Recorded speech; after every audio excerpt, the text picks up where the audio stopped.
చాలా పవిత్రమైనటువంటి దినము. చిత్రా పౌర్ణమి సందర్భంగా వన్యకుల క్షత్రియుల్లో చాలా పవిత్రమైన రోజుగా భావిస్తారు. ఈ సందర్భంలో మహాబలిపురం దగ్గర ఒక వన్యకుల క్షత్రియ యూత్ కాన్ఫరెన్స్ని నిర్వహించబడతా ఉంది. ఈ కార్యక్రమానికి మరి దాదాపు 13 ఏళ్ల క్రితం లక్షలాది మంది మరి అక్కడ గ్యాదర్ అవ్వడం, అక్కడ ఉన్నటువంటి పరిస్థితుల్లో రాజకీయంగా, సామాజికంగా, ఆర్థికంగా స్థితిగతుల్ని అధ్యయనం చేసుకుని ఒక డైరెక్షన్ ఇచ్చుకునే పరిస్థితి ఉండేది. దాదాపు 13 సంవత్సరాలుగా ఆ కార్యక్రమం ఆగింది. తిరిగి మళ్ళీ ఈ సంవత్సరం ఈ చైత్ర పౌర్ణమి సందర్భంగా ఏర్పాటు చేశారు. దీనికి మరి మమ్మల్ని కూడా ఆహ్వానించడం చాలా శుభకరం. మనస్ఫూర్తిగా కమిటీ సభ్యులందరూ కూడా అభినందిస్తూ ఉన్నాను. వన్య అంటే అగ్ని.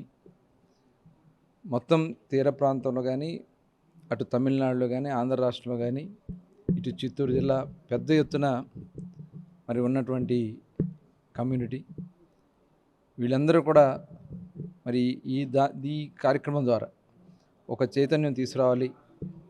ఒకప్పుడు వారియర్స్గా మరి ఆ రోజున ఉన్నటువంటి దేశ పరిస్థితుల్లో ప్రముఖంగా ఉండి నడిచినటువంటి సందర్భం ఉంది. మాలిన కారణానుగుణంగా చాలా వెనుకబడితనం ఉంది. తమిళనాడులో రిజర్వేషన్లు సాధించుకుని కొంత రాజకీయంగా కూడా పురోగభివృద్ధి సాధిస్తూ ఉన్నారు.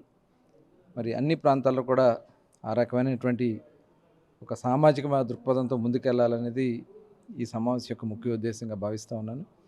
తప్పకుండా ఈ వేదిక ద్వారా ఎలా ఉన్నారు స్థితిగతులు కూడా అధ్యయనం చేసుకుని భవిష్యత్ కార్యాచరణను తయారు చేసుకుని మరి వాళ్ళ యొక్క అభివృద్ధి కోసం మరి ఒక కార్యాచరణతో ముందుకెళ్తానికి ఈ వేదిక ఉపయోగపడుతుందని చెప్పి భావిస్తూ ఉన్నాను.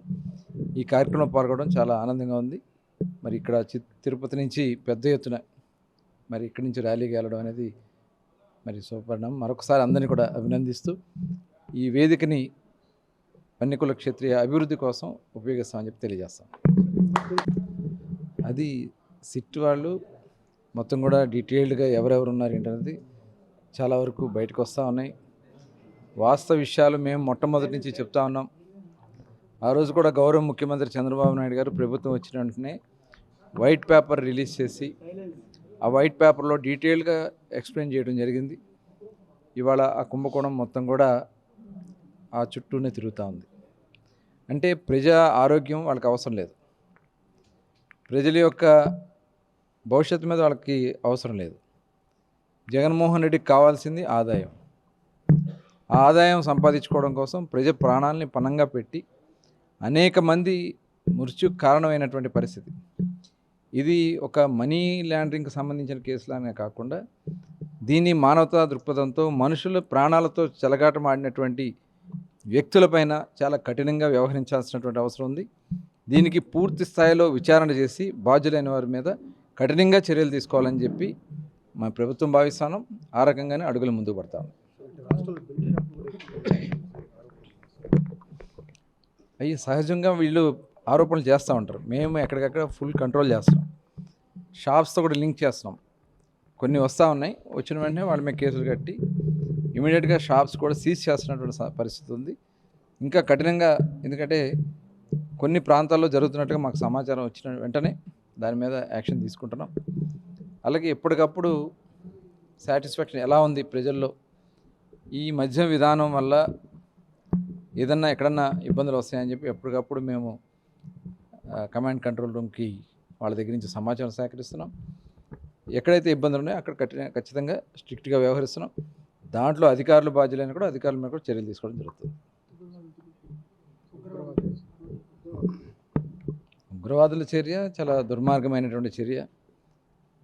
మరి చూసాం, ఆడబిడ్డల్ని అతి దారుణంగా మరి భార్యల ముందే భర్తల్ని హత్య చేసి చాలా కిరాతకంగా, అంటే వాళ్ళ నుదుట ఏదైతే మనం సింధూరం అని భావిస్తామో దాన్నే చెరిపినటువంటి దుర్మార్గమైన ఉగ్రవాదాన్ని అణిచివేతకు ప్రధానమంత్రి నరేంద్ర మోడీ గారు, అదేవిధంగా భారత ఆర్మ్డ్ ఫోర్స్ కూడా చాలా అద్భుతంగా వాళ్ళు పనిచేస్తున్నారు.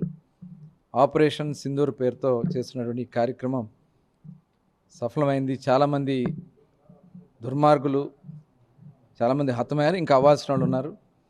ఖచ్చితంగా ఇవాళ చర్చలు జరిగినాయి.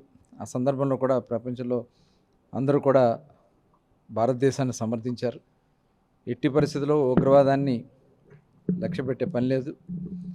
ఇవాళ మళ్ళీ కవింపు చర్యలు జరుగుతున్నాయని చెప్పి బోర్డర్లో కొన్ని సమాచారం వస్తాయి, కానీ పూర్తి విచారణ చేసుకుని ఎట్టి పరిస్థితుల్లో శాంతి కావాలి, ఉగ్రవాదం అణిచివేత కావాలి. ఆ దిశగా ఎవరు వారికి సహకరించినా వాళ్ళ మీద తీవ్రంగా చర్యలు ఉండాలని చెప్పి భావిస్తాం. చాలా పవిత్రమైనటువంటి దినం. చిత్రా పౌర్ణమి సందర్భంగా వన్యకుల క్షత్రియుల్లో చాలా పవిత్రమైన రోజుగా భావిస్తారు.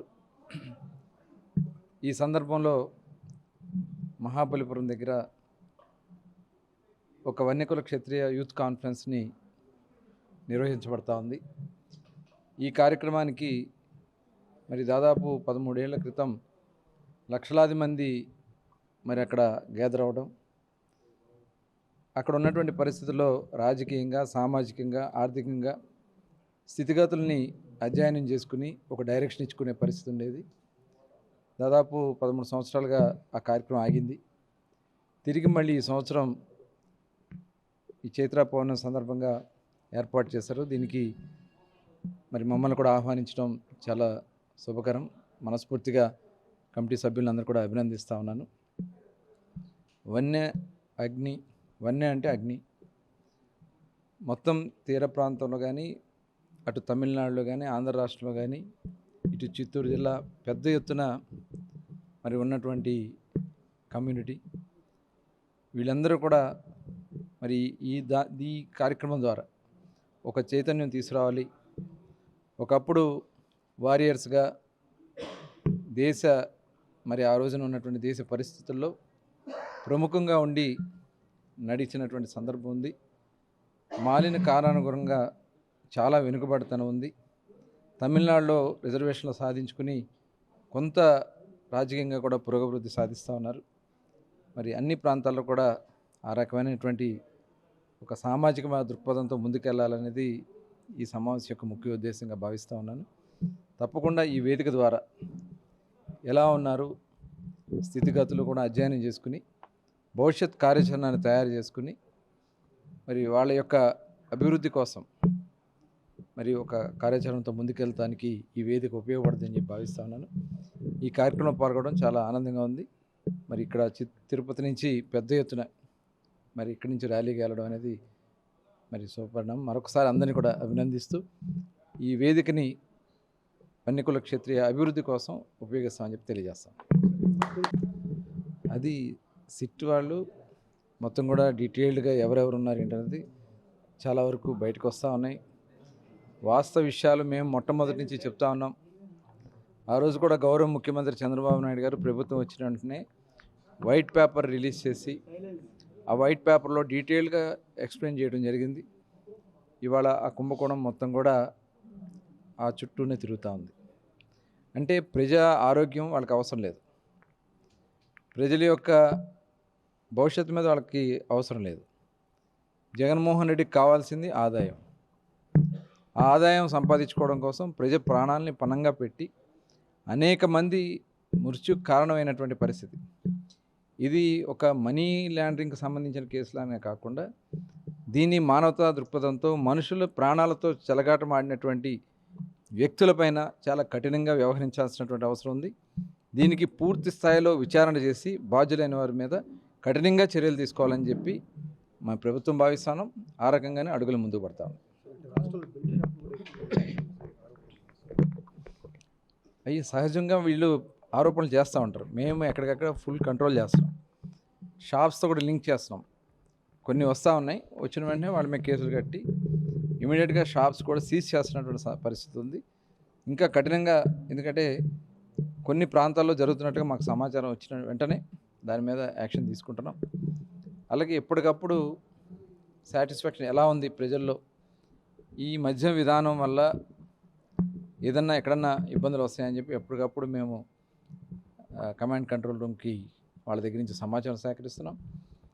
ఎక్కడైతే ఇబ్బందులు ఉన్నాయో అక్కడ ఖచ్చితంగా స్ట్రిక్ట్గా వ్యవహరిస్తున్నాం. దాంట్లో అధికారులు బాధ్యులైన కూడా అధికారుల మీద కూడా చర్యలు తీసుకోవడం జరుగుతుంది. ఉగ్రవాదుల చర్య చాలా దుర్మార్గమైనటువంటి చర్య. మరి చూసాం, ఆడబిడ్డల్ని అతి దారుణంగా మరి భార్యల ముందే భర్తల్ని హత్య చేసి చాలా కిరాతకంగా, అంటే వాళ్ళ నుదుట ఏదైతే మనం సింధూరం అని భావిస్తామో దాన్నే చెరిపినటువంటి దుర్మార్గమైన ఉగ్రవాదాన్ని అణిచివేతకు ప్రధానమంత్రి నరేంద్ర మోడీ గారు, అదేవిధంగా భారత ఆర్మ్డ్ ఫోర్స్ కూడా చాలా అద్భుతంగా వాళ్ళు పనిచేస్తున్నారు. ఆపరేషన్ సింధూర్ పేరుతో చేస్తున్నటువంటి ఈ కార్యక్రమం సఫలమైంది. చాలామంది దుర్మార్గులు చాలామంది హతమయ్యారు, ఇంకా అవ్వాల్సిన వాళ్ళు ఉన్నారు. ఖచ్చితంగా ఇవాళ చర్చలు జరిగినాయి. ఆ సందర్భంలో కూడా ప్రపంచంలో అందరూ కూడా భారతదేశాన్ని సమర్థించారు. ఎట్టి పరిస్థితుల్లో ఉగ్రవాదాన్ని లక్ష్యపెట్టే పని లేదు. ఇవాళ మళ్ళీ కవింపు చర్యలు జరుగుతున్నాయని చెప్పి బోర్డర్లో కొన్ని సమాచారం వస్తాయి, కానీ పూర్తి విచారణ చేసుకుని ఎట్టి పరిస్థితుల్లో శాంతి కావాలి, ఉగ్రవాదం అణిచివేత కావాలి. ఆ దిశగా ఎవరు వారికి సహకరించినా వాళ్ళ మీద తీవ్రంగా చర్యలు ఉండాలని చెప్పి భావిస్తాం.